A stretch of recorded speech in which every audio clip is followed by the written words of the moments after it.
नदियों से बालू उठाव पर एनजीटी की लगी रोक के बावजूद भी अवैध रूप से बालू उठाया जा रहा है बंगाल के माफिया तस्करों द्वारा।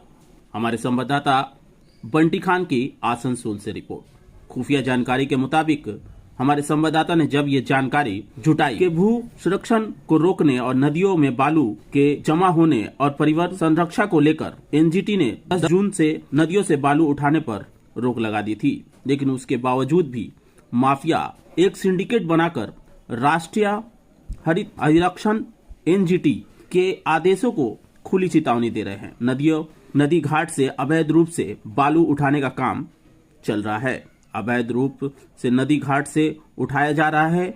ऐसा ही मामला सामने आ रहा है पश्चिम बंगाल के आसनसोल के, जहां जमुड़िया थाना अंतर्गत चारुलिया पुलिस फाड़ी इलाके में स्थित अजय नदी घाट से डंके की चोट पर अवैध रूप से बालू उठाने का काम धड़ल्ले से चल रहा है। वैसे तो अक्सर देखा जाता है कि जब भी किसी को नदी घाट से बालू उठाने का काम मिलता है तो वह नदी के किनारे से ही बालू उठाने का काम करता है, पर अजय नदी के इस घाट पर अगर हम नजर डालें तो बालू माफिया नदी के किनारे से नहीं बल्कि नदी के बीच से बालू निकाल रहे हैं। बिल्कुल 20 जेसीबी मशीन लगाकर अवैध रूप से बालू उठाने का काम चल रहा है और यहाँ एक दो नहीं बल्कि हजारों गाड़ियों पर बालू लोड कर बाहर बेचा जा रहा है।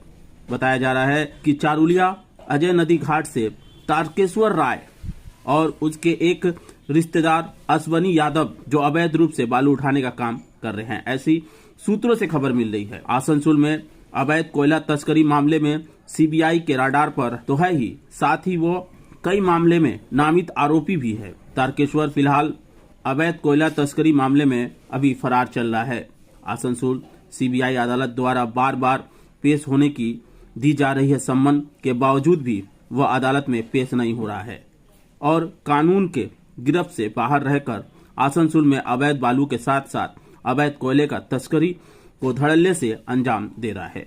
अवैध कोयला और बालू सिंडिकेट के कारोबार को हैंडलिंग भी कर रहा है। ऐसे में तारकेश्वर राय व उसके रिश्तेदार अश्वनी यादव के सर पर आखिर किसका हाथ है, ये एक सवाल खड़ा हो जाता है। जब हमारे संवाददाता ने इस बात की खबर लगाई कि आखिर कौन है उनके पीछे जो इतने धड़ल्ले से अपने काम को अंजाम दे रहा है, खुली चेतावनी सरकार को दी जा रही है। एनजीटी जिसने कोयला तस्करी मामले को रोक लगाई है, उसके बावजूद भी किस तरह से धड़ल्ले से अवैध रूप से बालू उठाने का काम चल रहा है, वो भी नदियों के किनारे से नहीं बल्कि बीच से, जैसे कि हम तस्वीरों में आपको दिखा पा रहे हैं। हमारे संवाददाता बंटी खान की आसनसोल से पूरी रिपोर्ट।